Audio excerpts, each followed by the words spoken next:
Welcome to the Golden Com Podcast. Very special guest with me today, Kirk Robinson. Hey, Kirk Robinson, welcome to the show. Jason, how are you? Thrilled to be here. Thrilled to be here. Thrilled to see you in this stage, this environment. We have a good conversation. Absolutely. Just for my audience, if I were a better golfer, I could probably hit your house from my house with a 5-iron. True statement. Neighborhood guys right around the corner. Neighbors. Absolutely. Great. Funny story how we met. Neighbors John Summers trip.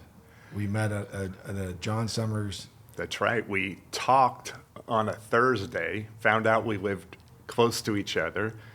We both said we were going away for the weekend and we would connect next week. And then we end up having breakfast at a picnic table in Tecate after building houses. Tecate, Mexico. Yes. But that was pre-video conferencing, a long time ago. Yes. So yes. I worked with you the whole weekend. Yeah. Oh, yeah. We were handing each other tools, smiling. I was handing you tools. You were a hard worker. I was like, this guy's a hard worker. I kept on feeding you stuff. And so because now you do so many conference calls, your first call right now is usually a video call. Absolutely. But of course, then it wasn't. It was just a regular phone call. So I'm working with you the whole weekend. Yeah. And then on Monday morning, because we were having breakfast and our wives had connected, and they pinned together that they lived close to each other, and then they were talking, and you kind of eavesdropped, and we realized that we were talking on Thursday before the trip. Right. I think your wife mentioned my husband puts on a fantastic 4th of July, and you had just told me that when we spoke, and I looked across the table and said, Jason? I said, it's Kirk. Anyway, that's how we met. And I actually didn't mean to get into that. So let's just get into something very interesting, which is you. Okay. To me, you're very interesting. And I don't want to embarrass you, but you have this elite career. I don't want to embarrass you, but you do. You at the pinnacle of your career, and now you've started a second career. You were in charge of an enormous organization. Like 30, 40, 50 billion. I don't even know what it was right around 30 billion. $30 billion. Now, in context, to put appreciation how much $30 billion of annual revenue is, and you're in charge of this unit. You retired not too long ago. And to me, that is really remarkable because you really started at the bottom. Absolutely. The very bottom. You started at the bottom. I started as an Overflow sales rep, so I didn't have any customers. It was just the Overflow calls of people calling in for computers. So here's the premise of why I wanted to tee that up. And then I want to hear about where you grew up a little bit, but then I want to talk about this journey.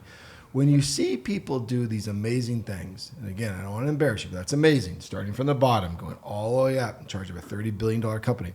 There's two ways that I think people look at it. Way number one is somebody might say, oh, well, he knew the owner or knew the CEO and was shepherd and he got a break here and he could break there. And, they started auditing the greatness, the path. That's one way to look at it. The other way to look at it, which is how I like us to look at it, is how the hell did he do that? Yeah. Like, how did he do that? How did he go from entry level to in charge? Not overnight, right? You had a 31-year run. But I want to hear about how you did it, okay? Now, for us to get there, I got to start, where the heck did you grow up? Like, where are you from, Kurt? I grew up in Hicksville, Long Island, New York. So Hicksville is middle-ish of the island and about an hour or so, give or take, outside of Manhattan. And my mom and dad were both born in Brooklyn. I have 3 older brothers, and my parents migrated from living in the city out to Long Island to a town called Levittown first, where I was probably 1 year old. And then we moved to Hicksville, where I lived from probably 2 years old until 17, a couple weeks before my 18th birthday, out to San Diego. And so I wouldn't trade that experience for my life. Having 3 older brothers, being an hour outside of Manhattan. My dad was an accountant for Shell Oil, worked in Rockefeller Plaza. His office overlooked the ice skating rink, so we would go in and see the Christmas tree set up. We went in and had a lot of fun times in the city. So great place to grow up. You took a train in? Is that what you would do? Yeah, or drive. Or drive? Yeah. And your dad was in Rockefeller Plaza. Yep. Wow, iconic. Yeah, I mean, that's without a doubt. that's big time. Absolutely. Manhattan, New York It's City. the best city in the world in my eyes. Okay. But then you went to San Diego. Is that what you said? Yeah, I was ready to go to St. John's University. I grew up playing lacrosse. I was all set, registered at St. John's, and my dad said, hey, I'm going to retire, and Mom and I are going to move to San Diego. It was my senior year, spring break, and they said, you want to go look at colleges in San Diego? So a little bit of a curveball, and I said, yeah, I'll go out there. So we left a little bit of sleet and rain and landed in San Diego. One of my oldest brother's friends was a photography teacher at San Diego State, so he gave us a tour, and it was a very impressive campus. The sun was shining, and I was just like, wow, this is unbelievable. So net, I made the decision to move to San Diego 2 weeks before my 18th birthday, and I actually attended University of San Diego first.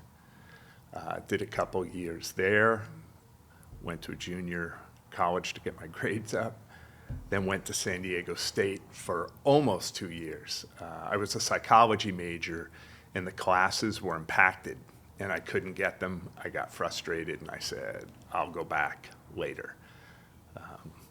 Long story short on that, when I met my father-in-law to ask for my wife's hand in marriage, he asked me where I was in my education. I said I'm 5 classes short. He was very big on education, and he told me don't ever let a door shut on you because you don't have a degree. So I gave him my word. Sadly, he passed away not long after that, and I went to night school at Cal State Long Beach and got my psychology degree while I was working at Ingram. Okay. Cool. You ended that sentence with "while I was working at Ingram."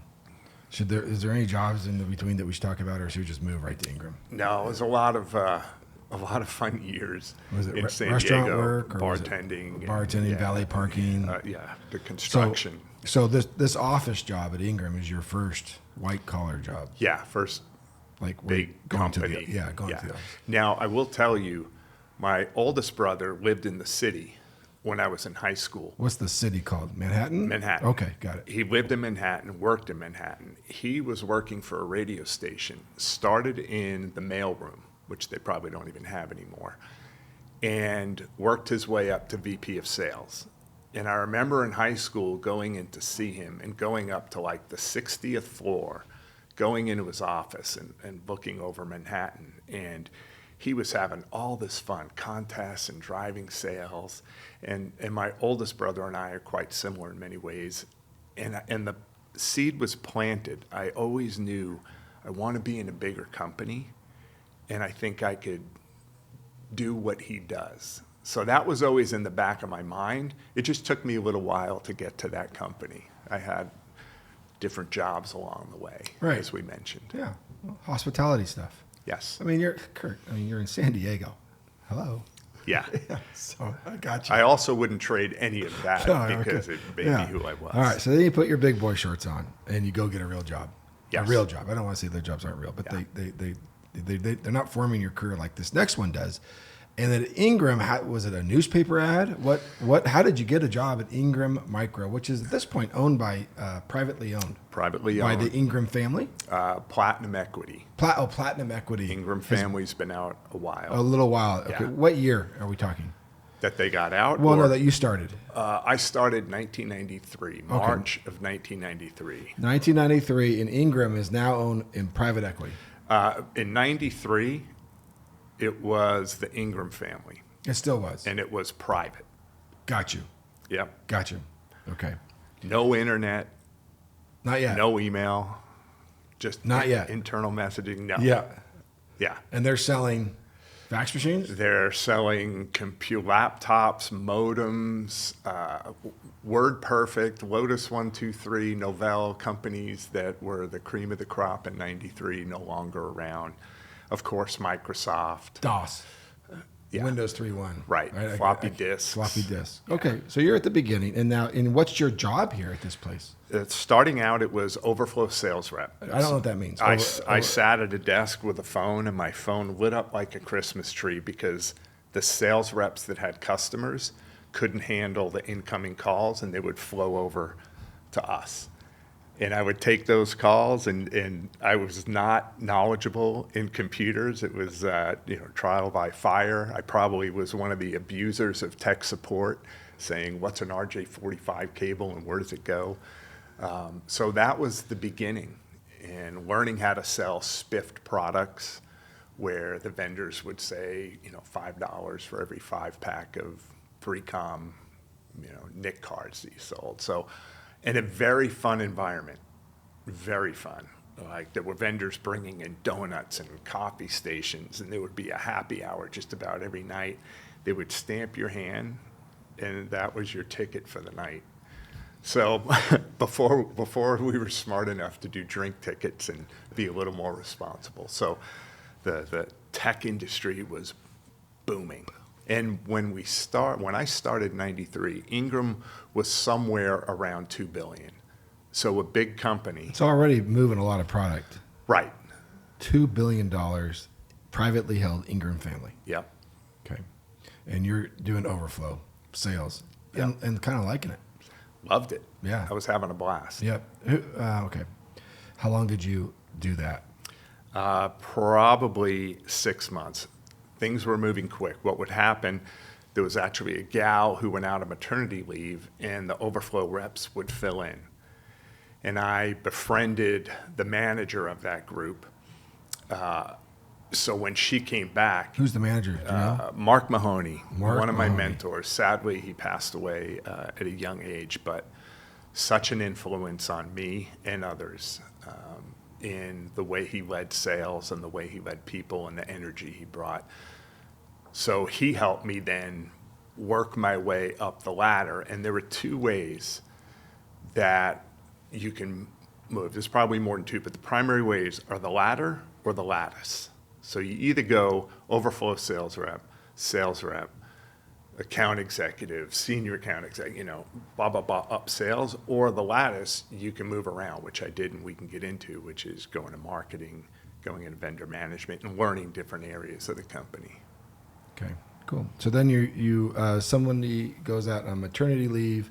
That opens a seat up, not in Overflow, but you get to go to the primary, right? And you're doing well there. Now I have an account base. Yeah, you have clients and relationships. You're not Overflow anymore. Speaking of which, side story, relationships. Right. I sat next to my now brother-in-law. So I sat next to Ken Carr, who was in sales. We became friends. Quick, funny, short story. That's Tim's brother. That's Tim's brother. Tim, yeah. Ken ended up setting me up on a blind date with Cheryl. And in September, we'll hit 30 years together with 3 children. So I've enjoyed Ingram for multiple reasons. That's awesome. That's a great story. Okay. So now, keep moving me. Keep moving me through the career of Kirk. You're doing well in sales? You're making money. You have your hand step. You're drinking whatever you want. The business was flowing. Okay. It was flowing in. Doing well. Wanted to keep moving up. I kind of had a desire to see what else could I do.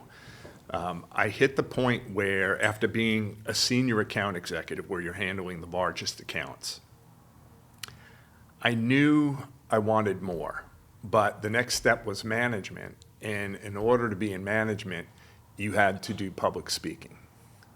I was one of the people that was like, kill me before I have to speak publicly. So it was this point in my career where I'm like, am I just going to be a sales rep and make good money, or am I going to face a challenge? And I decided to face a challenge and ran pep rallies, learned to speak in front of groups, failed miserably numerous times, but I tried to learn from each of those. And then I came across a speaking coach through Ingram and Dave Yewman, and he just helped me go to the next level. Anytime I was speaking, I would have someone film me and I would send it to Dave. And even when I thought I crushed it, I was in the zone, I would get an email back from Dave just tearing it apart. But he was right, and it was about, I could have done a pause. I could have had my hands out, body language. He taught me essentially what he called all the tools in the chest. And I had fun, and I partnered with a good friend, Dennis Crupi, who would work on all of my presentations. And Dennis would push me out of my comfort zone and say, we're not doing any slides this time. And now I'm up in front of, it could be 1,000 more people. And we had a lot of fun looking at how to work on our storytelling. And I bring that up because I believe it is a critical part of leadership. And it's not an innate skill in most people. So that was a lot of hard work and practice to look at how do I build that skill set, which will help me continue in my progress. So I went into management, and I'll keep going because I read an article, it was probably 2003, CEO of Nokia in this article talked about he took several of his executives and rotated them through each other's roles. And then those executives were in the article talking about just how much they learned and how much their eyes were opened on the whole business. And I found that really interesting. So I went to my manager at the time and said, I'd like to go into another area of the business to learn more. One thing led to another. There was an opening in marketing, and I went into marketing. And I thought I would do that for a year, and it ended up being 6 because opportunities in marketing were coming from all over. Now, one other big piece of my career came up. I was approached by the CIO and the head of marketing when I was a sales manager to be a guinea pig for this thing called the business intelligence and a dashboard that they were building. So they went out and got a server, analytics software, and 2 interns from UCI. And they were building a dashboard for my team that would allow my sales reps to know when to call a customer. They had all the phone stats. They had all this data. This customer usually calls once a week. We haven't heard from them, call them. This is a hot selling product. They buy this like product, call them up. And I was really intrigued by it. And then I came into work one day and the CIO and the marketing leader had left the company. And these 2 UCI interns who were pretty young come up to me and say, now what do we do? And I said, can you guys really do what you say you can do? And they're like, absolutely.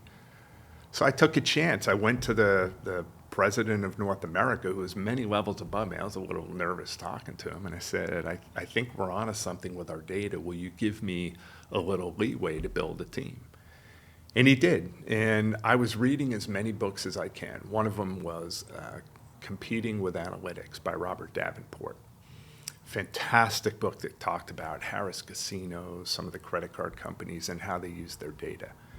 So I ended up hiring a leader, Susan Chiu, to help manage this team. And then we hired probably 25 associates that were all data analysts and started looking at all the data that Ingram had. We had all the ship to, because at that point, 80% of the orders that came in, we shipped directly to the end user.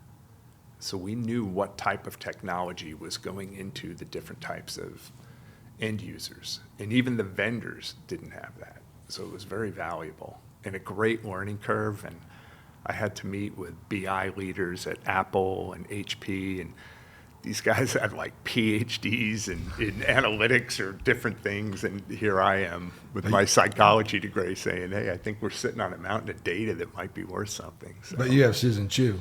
I had Susan to help out, and I had an unbelievable team of analysts. So Okay, let me double click on that because I think you went into marketing, then went back. When you're saying when you were in sales and you were sales leadership and a sales team, that's when the UCI interns with the CIO got together and plucked you out of sales and said, we build you a dashboard. it was basically simultaneously, it started right before I went into marketing. Right before you went into marketing. Yeah. So when I was in marketing, I was leading the business intelligence team and doing marketing. So that's part of your 6, 7, 8 years in marketing. I can't remember. 6 years in marketing, and you'd already been exposed to BI as a salesperson. Yes. And now you're in marketing, and you've already seen the power of data. Absolutely. And so you spent 6 years doing marketing and data-based strategy.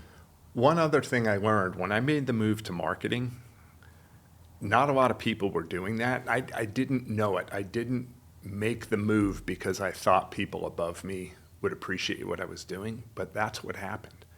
I had leaders coming up to me saying, "Why did you move to marketing?" And I said, "Because I read this article and I want to learn more about the company." So I had no intention of what happened from doing that. What happened from doing that? I ended up getting selected into these classes that they did.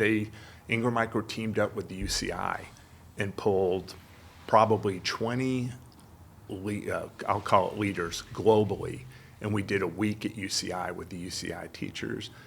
Later on in my career, we did the same thing at Stanford. Stayed a week, stayed up on campus in Stanford, spent every day with different professors. And I don't think that would have happened if I had not made that move to marketing. I think it showed initiative, I guess. Yeah. All based on this Nokia guy. Yeah. Yeah. And people probably might not remember, if they're our age, Nokia ran mobile phones. Yeah, without a doubt. And before Motorola was even a player, they had that 6160. Right. And it was on, they were the dominant phone. They were the dominant for phone, sure. without a doubt. I don't know how they lost that, but they did. Probably some guy named Jobs showed up. Yeah, I think he may have played that. But that inspired you, and so you start learning about these different divisions. Yep. Yeah. Okay.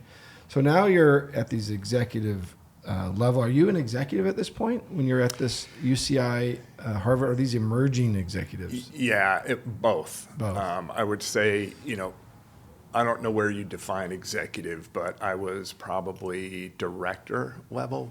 So an executive director at Ingram Micro. Reporting to a VP. Reporting to a VP. Okay, awesome. Yeah. Okay. And then, gosh darn, then you do that. Where are we now in your career? Are we halfway through it? Yeah, we're about halfway through it. And then... what's your first VP job? What was that? I think it was in marketing. It was? VP in marketing. And then Paul Bay, who's the current CEO, Paul and I had gotten to know each other in the early days. We were in sales together, but different areas. And I knew Paul was special. I knew he was going to go places. At one point, he left Ingram to be CEO of a software company called Punch Software, and he moved to Kansas City. I stayed in touch with him. I would go visit customers in Kansas City and grab a dinner with him, so we stayed in touch. He came back, I believe it was 2011, into Ingram, and he knew what I was up to in doing marketing, BI, all that. And so he restructured our business to go compete against a couple of the value-added distributors. And when he restructured that, I went from marketing into running one of the divisions. There were 4 divisions, so it was myself and 3 of my peers running the main business. And that's owning vendor management, it's owning sales, and most of the go-to-market pieces.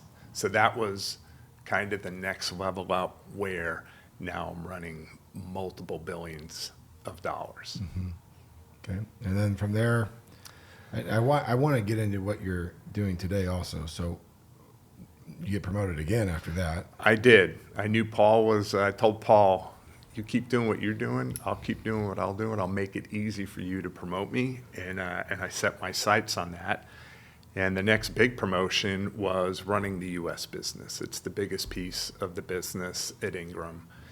And another jump up where now you're sitting, at the, I think that, if I remember right, was VP or SVP. And you're in different meetings, you're at a higher level. Now you're working on your executive presence, because now you're dealing with Whether we were public, it was a board of directors to present in front of. When H&A, a Chinese company, bought Ingram and held us for 4 years, it was occasional interaction with the H&A team. And then when private equity came in and Platinum Equity bought, at that point, it was monthly meetings and presentations. So getting up to the level where now you're in charge of thousands of people. And by the time I got the executive VP and president and had Canada and the US, where it was close to 30 billion in gross revenue, and now the eyeballs are on you because that's the majority of the revenue. But all this training that you put yourself through with the help of Dave Yewman, Dennis Crupi, Susan Chiu, these are just handful of names. There must be hundreds of people. Yeah. Right? Yeah. But you're just, frankly, you're just learning from everybody. Yeah. You're just a sponge. One of my friends at work, Tim Ament, he and I, we worked together and we were both moving up at the same time. We were interviewing for the same jobs. He was very different in his approach to how he ran business than I was. But over the years, we had this mutual respect, and we would even go to dinner and talk about what we were doing and challenge each other and bounce stuff off each other. And Tim's running U.S. sales right now after 5 years of running Australia. Tim's had a fabulous career. But I learned that you really need to look at who you're working with on a daily basis. And in some cases, it's people you could be competing with. But if you can learn from them and you can have that ground level of respect, I know if Tim was here, he would say the same thing. We helped each other out. Even though sometimes one of us got a job the other wanted, we just kept supporting each other and pushing each other. So I think it's critical. I had so many people help me, Jason, along the way, from mentors internally, outside of Ingram. You don't get to where I got on your own. I had a lot of help, a lot of luck, a lot of things that go into that. But the one thing I heard early in my career was a phrase, and I do not know who said it first, so I certainly won't take credit, but I loved it. Get comfortable being uncomfortable.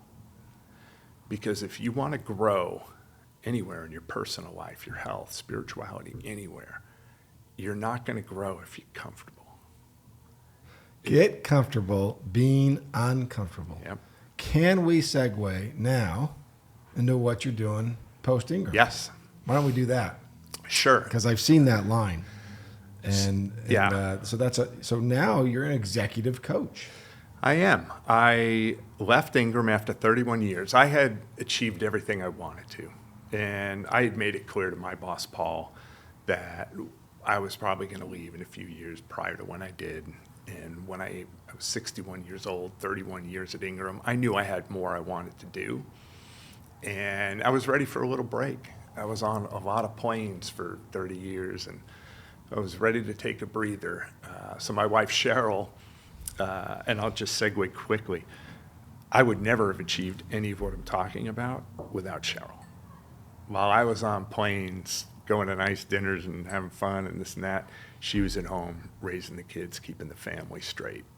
So it's critical in life to have the right partner and friends, as I talked about, to help you be successful. So she said, "You're leaving Ingram, please don't do anything for 6 months. Just chill." And I did. We took some fun vacations. We did a family trip to Japan. Cheryl and I did Hawaii. I went back and hung out with my brother and nephews in New York.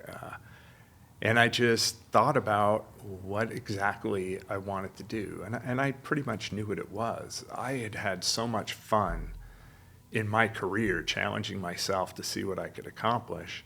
I want to help others. And I want to help others understand all the pieces of the puzzle that go into a career, whether it's public speaking, time management, which is critical, executive presence, how to put yourself in front of a board and wow them with a story, how to tell a story. So I decided to start a company. It's KPR, Kirk Robinson, Executive Coaching. I've had incredible help from the Golden Com team with launching a website so it can legitimize the business and show people what the services are. And I'm going to look for people that are growth-minded, that want to challenge themselves in their career. And it really could be someone just getting into management, all the way up to somebody having to work with a board. So I've been blessed with the experience across a lot, having worked at Ingram Micro, and I'm really excited to launch the business and start working with people who want to get comfortable being uncomfortable. That is so well said. Kirk Robinson, love it. So you have a shingle out, and Yeah. if people want to find you, they just go to website. Yep, Or the web's LinkedIn. LinkedIn. I'm launching later this afternoon a post on what I'm doing, the announcement of the business. So that'll go out to my entire network. I'll put the website on there. They can reach me. There's a contact page through the website. My email is kirk@kprcoach.com. So easy to reach me there, and I'll make sure I'm visible and on LinkedIn with articles and some content to just help people understand how they can achieve goals that maybe they think they can't. Because if I went and did it, it's possible for anybody. Well, that was fantastic. I guess I'll leave us with this, and it's something that I strongly believe in, which is everyone needs a coach. Everyone. Yes. You will never hit your potential without a coach. And I don't use absolute words very often. Never, everyone, always. Right. I don't like to use those words because they're so absolute. But if you want to hit your full potential, you need a coach. Absolutely. I would not have reached where I did if I did not have coaches and mentors who helped me see beyond what I could see for myself. And that's the business you're in now. That's it. I love it. That's it. We should play like an Elton John song. Dude, you're awesome. I want to thank you for spending all this time with me. You've been a great friend to me and a client at Ingram, but more than that, you're just a heck of a guy and a great friend.